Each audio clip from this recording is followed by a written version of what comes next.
Tatlong bagay sa settings guys na dapat i-turn off natin para maiwasan natin ang pag-init ng ating mga cellphone. Kasi guys, kapag uminit yung ating mga cellphone, diyan na nag-umpisa mag-hang or mag-lag yung mga application na ginagamit natin. Ayan guys. So karamihan sa atin ay mga content creator na, ayan. So talagang gamit na gamit natin ang ating mga cellphone, ayan. Walang pahinga. So, siyempre kapag nag-e-edit tayo, 'di ba, kalimitan talaga na nag-iinit yung cellphone natin ta's minsan nagha-hang na, ayan, diyan na nag-uumpisa 'yan. So, ayan, kung interesado kang malaman, tara umpisahan na natin, let's go! Punta lang tayo sa settings ng ating cellphone, guys. Ayan, click lang natin 'yan. Tapos, dito tayo guys sa connection and sharing. Ayan, click lang natin 'yan.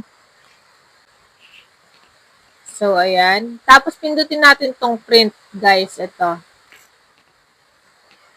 Tapos, ayan, guys. Kung nakikita ninyo, naka-off na yun sa akin. Ayan. In-off ko na siya, guys. Dapat naka-off lang na ganyan, guys. Ayan. Then, back na tayo muna. Back ulit tayo. Ayan. Dito pa rin tayo sa settings.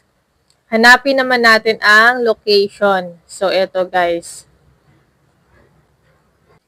Tapos ito guys, kailangan i-turn off lang natin tong location. Ayan.